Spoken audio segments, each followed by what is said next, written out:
Hi, my name is Bimm, and I just want to thank the class of 5T3 for honoring me with this award. Thank you very much. I'm Malik Ismail. I'm a 4th year engineering science student, and I'm the recipient of this year's 3T5 Second Mile Award.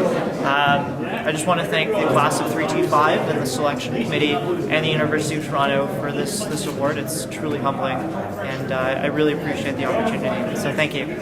My name is Twesh Upadhyaya. I'm a 2nd year engineering science student, and I'm proud to be the recipient of this year's 5T6 award fair. Thank you very much to the class of 5T6 and all their donors for this prestigious award. Now, moving up in youthfulness, the 5T3 Engineering Award winner. The recipient is Bimm. Kyle, I would ask you to stand. And his guests are his aunt and uncle. His uncle Carl Bimm and his aunt Terry Bimm.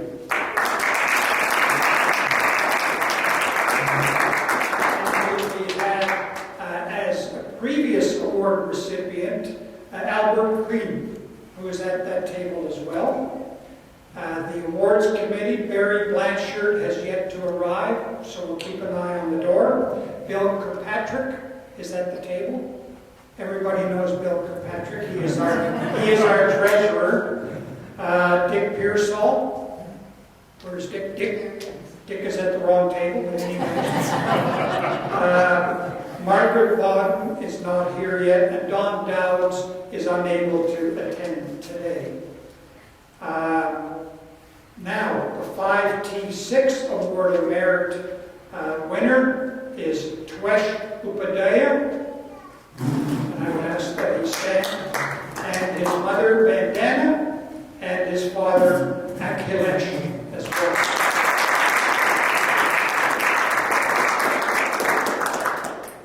And I'm not aware of any other recipients of that award. The members of the 5T6 executive are Paul Walters, Ross Lawrence, Stan Stitch, Vic Prendergast, who is here on behalf of the committee, Orlando Martini, Bill Wallace, Bill Pollock, and Don Hewson. They have obviously a very large awards selection committee. And then we have from the university, we have Piorina Filipino, who's the Assistant Registrar for Engineering Scholarships. Steve Radburn. Where's Steve? There he is. And Kristen Philpott as well. Kristen has decided to sit with that class as well. This table looks empty. Pardon? This table looks a little empty. All are welcome. Okay, there's an empty table over there. Okay, I am not aware of any other recipients of awards from previous years. But we will now proceed with presenting the 5T6 Award of Merit. And I would call upon Vic Prendergast to come forward to do that. Vic. Oops.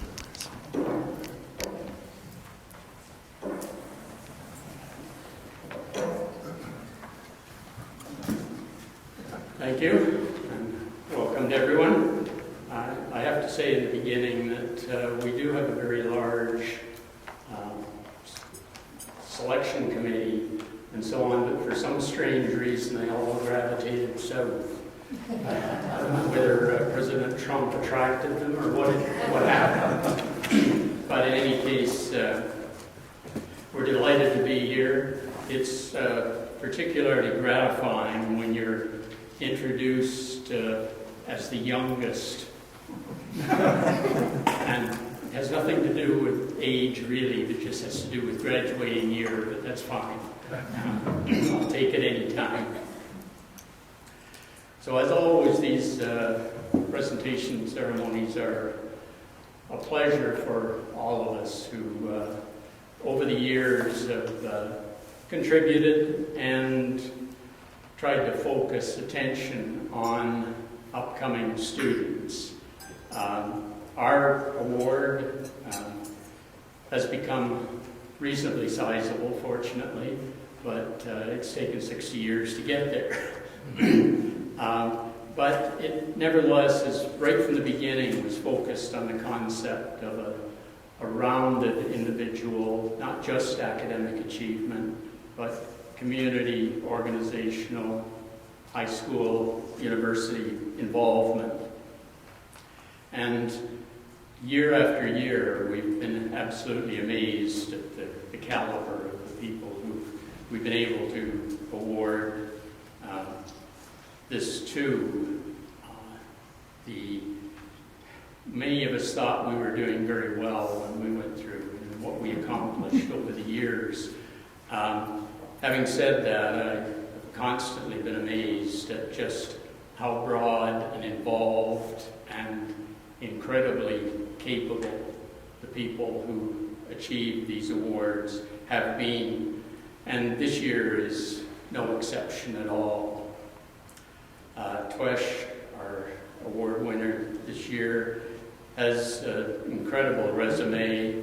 I can say that I think I probably have as many awards of recognition and so on as he has. It's just taken me 70 years instead of about 3. But that is typical of the caliber of the people who were able to award this to. A heavy involvement on Twesh's part in the technical side, but also a very large involvement both at the high school level and now as a board member of the Engineering Society, along with many other things. So I'm very, very pleased to ask Twesh Upadhyaya to come forward and accept the plaque in recognition of this award.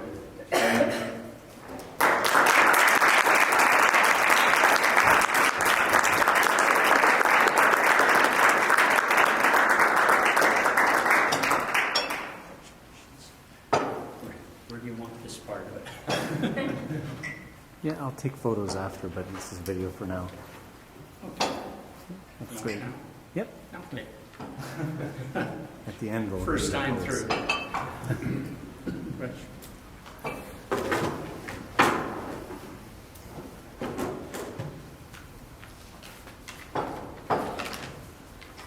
Good afternoon, everyone. Thank you very much for that very flattering introduction, Vic. Thank you, all of you who came out today to celebrate this occasion. And thank you, of course, to the class of 5T6, all their members, for sponsoring such a prestigious award. When I found out I received this 5T6 Award of Merit, I was really delighted, really surprised, and really very encouraged. I think, like mentioned, it really validates the effort put into balancing different activities, not just academics, but also arts and leadership. Thank you also to my parents who can join me today for their advice, encouragement, and instilling in me a drive to always push for the best. This award really inspires me to continue exploring new opportunities and to live up to the guiding principles of this award, which I think are enriching your education by being involved in these extracurricular activities that you find passionate. It was an honor to meet all of you alumni and a valuable learning experience. I hope to one day give back to the community just as I have benefited from the generosity and forward thinking of alumni. This award is truly very special, and it's even more special to know that it comes from other former U of T engineering students and now U of T engineering alumni. Once again, I'm honored to receive the 5T6 Award of Merit. Thank you.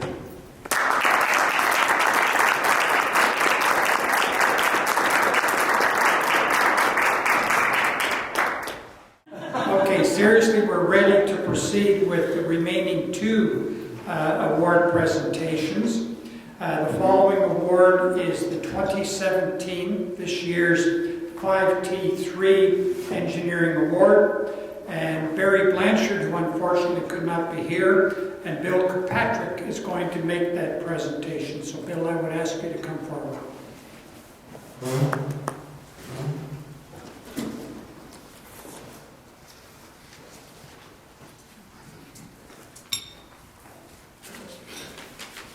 Thank you, Lori. Kind of a pleasure to be here to make this award every year. It's too bad that Barry couldn't make it today. I thought he probably would, but Barry has been having a lot of physical problems the last year or so, unfortunately, and his time is at a premium.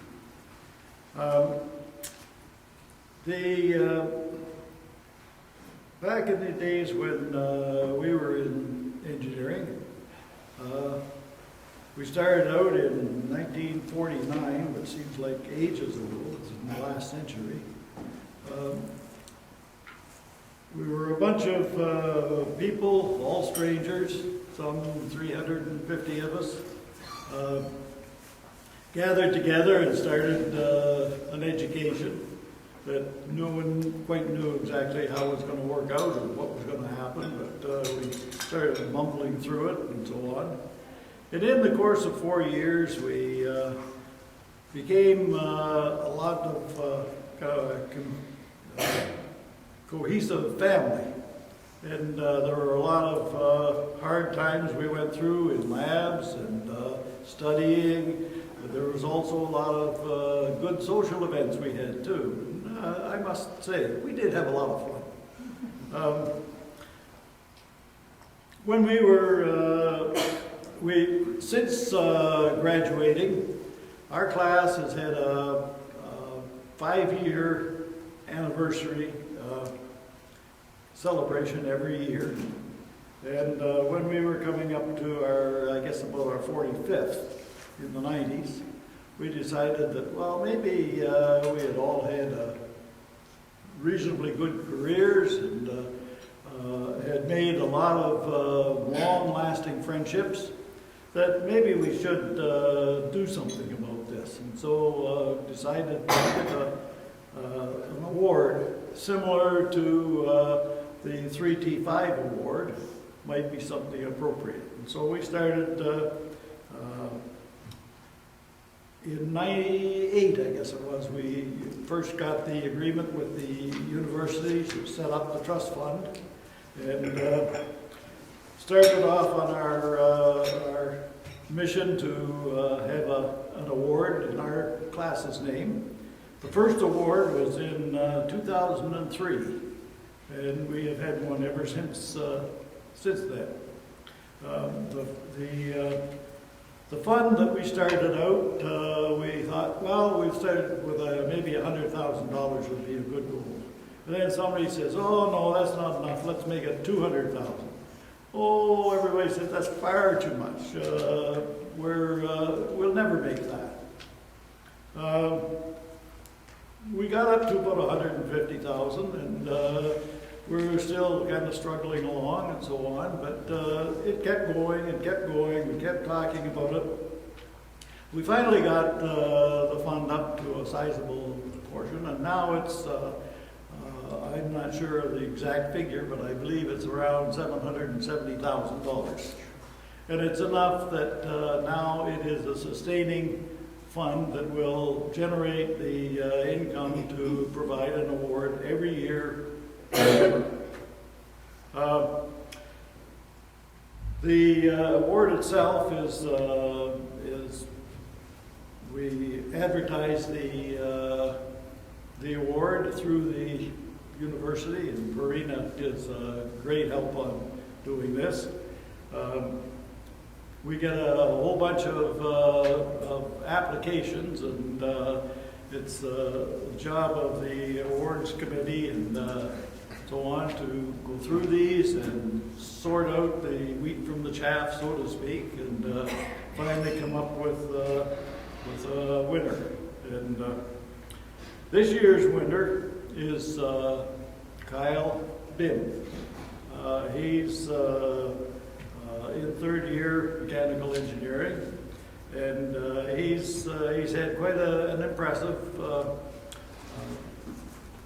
background in student activities and participation, not just in the academic end, but in the kind of the social end of the university life, which is what our award is trying to promote.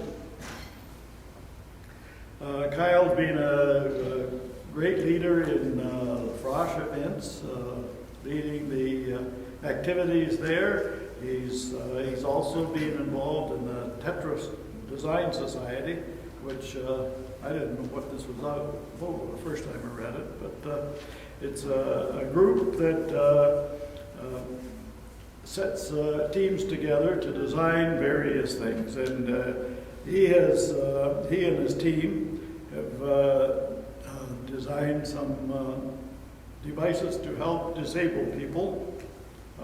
He has something like an audible puck that I'm not quite sure how that works. Maybe Kyle can explain it. He's also come up with a solution for assisting in shaving for people with tremors. Again, I'm not sure how that works either, unless it's employing a barber. But their team was selected to make the presentation to the International Conference of Upcoming Engineers. And so, whatever they are, these designs are very impressive. He's also been very involved in work with the executive on the Engineering Society. He's been involved in the allocation of funds for the various clubs that are associated with the Engineering Society. He's also been involved in a startup company that has enabled users to reserve car parking spots and also receive directions on how to find that spot and to be able to pay on their phone. This is something that would increase the efficiency of garage operations quite a bit. Might even help you get a parking spot in the lot here. But this year's winner is Kyle Bimm. I'd like to introduce him to you.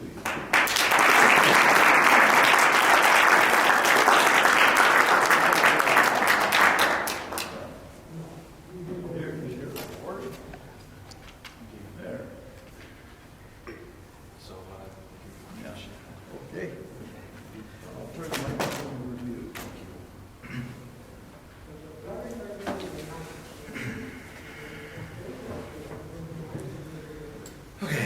Good afternoon, everyone. Good afternoon. So I think it would be wrong to start off by doing anything other than thanking the University of Toronto Engineering Class of 5T3 for the award I'm receiving today. Its impact on me, both as a student of engineering and as a person, has been profound already, and I'm certain that its influence will continue for years to come. Now, while I had the honor of meeting several of the Class of 5T3 during the interview process for the award, I'm only now going to meet many of you.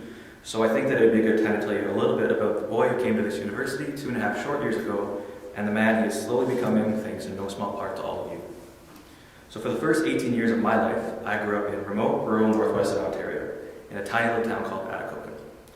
And in this tiny little town, there are about 2,000 blue-collar, tough-as-nails people who would give their left leg to you if you happen to misplace yours.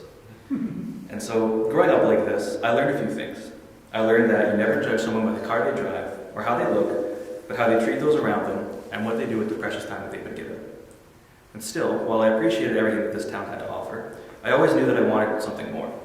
Since I was old enough to string together thoughts and remember them, I knew I loved solving hard problems, especially if solving those problems made someone else's life just a tiny bit better.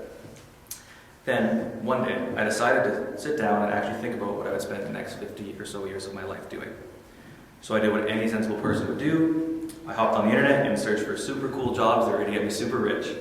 At which point I realized I was too short for basketball, too tone deaf for music, and that I needed to definitely put some more time into this. So eventually, one day, my teacher asked me if I'd ever considered engineering.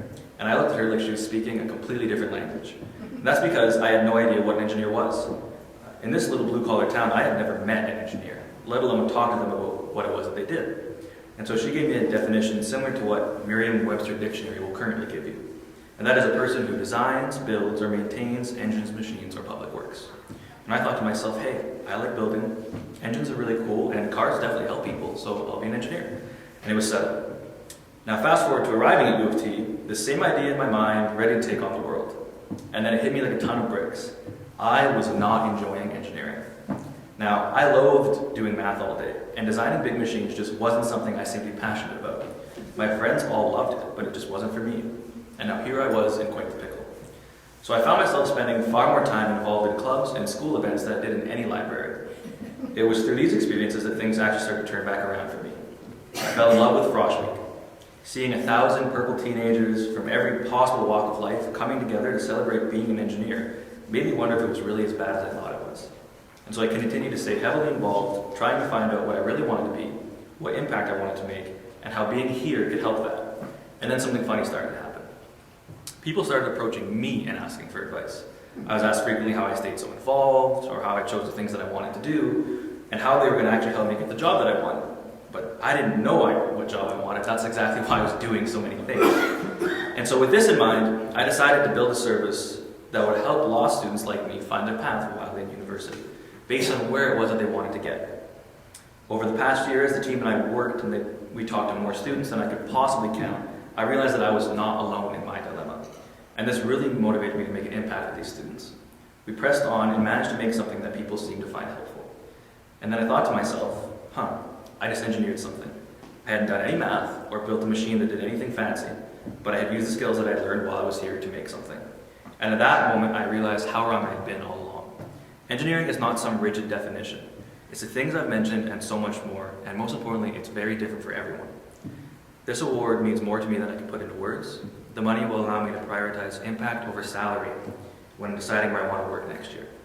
Winning this award gave me something much more valuable than money. It means that this crazy idea I have of what being an engineer is right. And so this is the legacy that I'm looking to leave behind at this school. It's okay if you don't have it all figured out, so long as you're working hard every day to find your passion and you're learning in the process.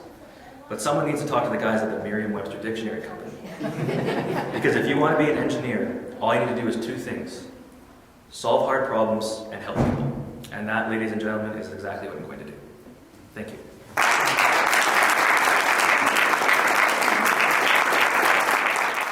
I can identify with your situation. I too am from an unknown northern Ontario town called Kapuskasing.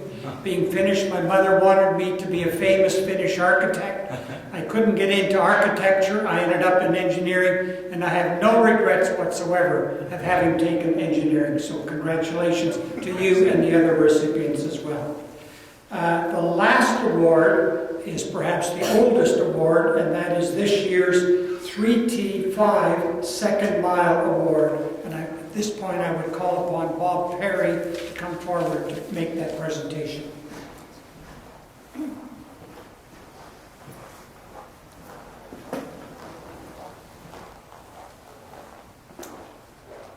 Thank you. For those of you that don't know me, I was not a member of the class of 3T5. But my dad was, so that's why I'm here. Laurie's agenda suggested that Malik had perhaps about 2 to 3 minutes to speak, and therefore my remarks should be much shorter. At least that was what was implied in the note that I received. So just by way of information on the award is the longest award. It's been given out since 1945. It does not have the funding that the 5T3 award has, but we do expect that it will be given out for a number of years as well. Again, like the other awards, it's given out to those individuals that not only display fine academic achievement, but more importantly, display a real commitment to extracurricular activities both within the university and outside the university with the community at large. Every year there's a number of outstanding candidates, and the committee always has a hard time usually trying to pick a winner. This year was a little bit of an exception though. Although we received about 40 applications, it was a very short meeting when we read the resume that Malik Ismail had put forward.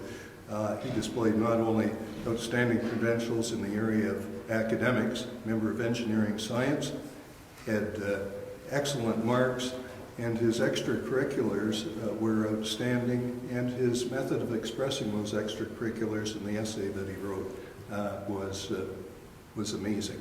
So it made it very easy to select this year's winner, and I'd like to invite Malik to come forward and accept the award and tell us a little bit about himself.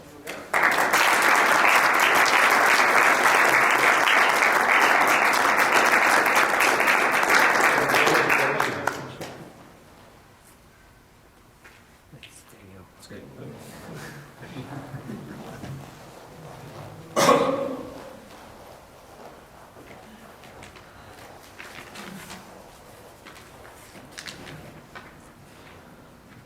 Thank you, Bob. So good afternoon, everyone. It's an absolute pleasure for me to be here with all of you today. Firstly, I'd really like to just thank the entire class of 3T5. I know we don't have any members here, but I really want to thank them, as well as the Second Mile Selection Committee, Bob Ross, Bob Perry, for their generosity and for this award. I know it was a tough decision determining who should win, because there's so many people in our graduating class who have taken that second mile, which I think really speaks to the type of community we have in U of T engineering, and it's something that we should be really, really proud of. And so in light of this, I'm extremely humbled to be the recipient of this award. It really means a lot to me. I'd also like to thank my parents, my younger sister, my grandparents, and my girlfriend for all of their support. I know I wouldn't be standing here if it wasn't for them. I've been asked to say a few words about the second mile and what it really means to me. Confucius once said that every journey begins with the first step. Inevitably, this leads to the first mile and the more difficult second mile. And for me, the second mile it's about three things. It's about inspiring others, it's about fostering the exchange of knowledge, and it's about striving to continuously learn and refine one's skill set to help society. So how did I come about realizing this importance? Well, I credit this understanding to my parents and my grandparents. Growing up, I was surrounded by some incredible people, especially my two grandfathers, who instilled in me the values of community service. But it wasn't just through their words.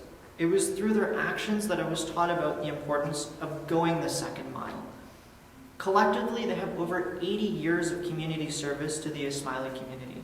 And that, to me, is something that has always inspired me. They showed me the importance of thinking about how each experience or opportunity could be used to help give back or help society at large. And so this is something that has always been extremely close to my heart. In fact, one of the reasons I chose engineering is because engineers had this reputation of being the world's problem solvers. We have the skill sets needed to design and build a solution for any circumstance or community. That, and I love to subject myself to extremely difficult math and physics problems and stay up all night trying to solve them. But the role of the engineer it's constantly evolving. It's no longer limited to technical problem solving, but it requires a multidisciplinary skill set for engineers to be able to effectively tackle the most complex problems in the world. Despite this change and the space of change, our oath as engineers to society has remained steadfast. We continue to use our knowledge for the betterment of those around us. Going the second mile, it's not confined to a particular position, a title, or a 9-to-5 job. It's a commitment rooted in our humanity to make a difference and uphold this oath as engineers. It's a process of constant reflection of one's ability to contribute and the active pursuit of self-improvement to further benefit society. Now, this is something that I've always taken upon myself to do, and I'd like to think that my collective experiences have helped shape how I will continue my second mile journey in my career. Whether it was as Vice President of Engineers Without Borders, Chair of the Engineering Science Education Conference, a pro bono consultant with the Volunteer Consulting Group, and in my community, I've strived to go the second mile throughout my time at the University of Toronto. But for me, there's one initiative that really highlights my second mile journey, and that's the Global Engineering Week. 2 years ago, as Vice President of Engineers Without Borders, I pioneered an initiative to introduce real-life global poverty case studies into the engineering curriculum, working with faculty to develop classroom-based content and seminars to enable 300 students to develop the skills necessary to tackle global problems. My goal was to enable U of T engineering students, the brightest in Canada. I apologize to any Waterloo grads in the room. But I wanted to enable them to become global engineers. Those who can think about from a variety of different perspectives and consider the needs of various cultures and communities. However, after this experience, I realized that curriculum-based discussions were only one part of the equation needed to truly develop global engineers at U of T. And so this year I founded the Global Engineering Week in partnership with the Center for Global Engineering at U of T, Engineers Without Borders, and Engineering World Health. Through a speaker series, developing course curriculum, and student-run initiatives, students will be immersed in a week-long atmosphere of global engineering. In fact, in our inaugural year, we will be bringing in a director from MIT, an associate chair from Georgia Tech, and inserting global engineering examples in several courses, impacting over 1,500 students. Looking forward, I hope to continue along my second mile journey, bringing the Global Engineering Week to institutions across the country, making it a national engineering initiative. Through this, I hope to inspire students to expand their horizons and look beyond traditional engineering roles. I hope that they will be driven to not only tackle some of the world's most pressing issues, but lead the solutions, thus undertaking their own second mile journeys. Although the second mile is the one less traveled, it is the one that makes all the difference. Thank you.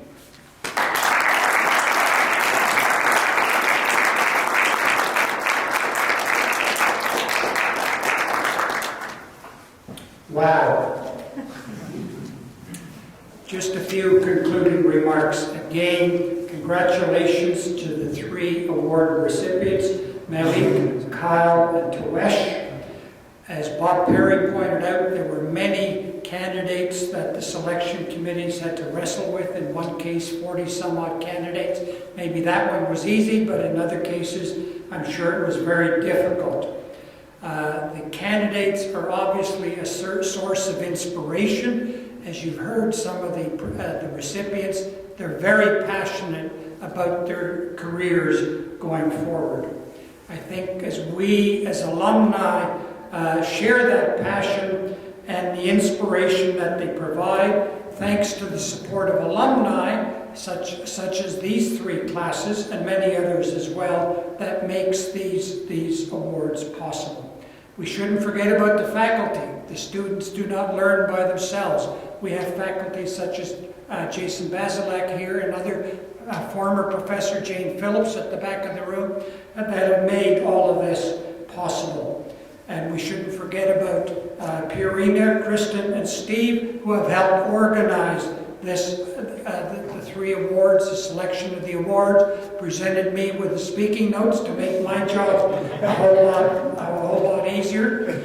A word to the 3 recipients, and as I indicated in my opening remarks, I am the chairman of the Lunch and Learn. We have had and we solicit invitations for past presentations from student clubs, for example. We've had the solar car racing team, we've had the concrete canoe, we have the aeronautics club, and I'm looking at you, young man, as a possible speaker at one of our Lunch and Learn series as well. And anybody else, Kyle, and as well as Twesh in the back of the room as well. We would invite you to reach out to me, to anybody on the committee, because we would certainly be interested in hearing your experiences going forward, some of the initiatives that you've already initiated, but others that you already have in mind as well. They would be of interest to alumni that attend the Skule Lunch and Learn. Lastly, our future meetings. We meet on the 2nd Wednesday of every month, so that means there are 2 more meetings left. The next meeting will be Wednesday, April 12th. And the presenter will be Professor Amy Basilak, and the subject will be Enabling Renewable Energy, Green Fuels for Clean Cars. Green Fuels for Clean Cars.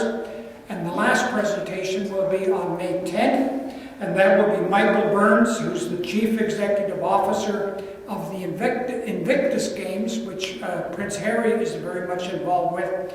And the subject of his presentation will be The Master of My Fate, the Captain of My Soul. And Jim Courtney was instrumental in organizing that presentation as well.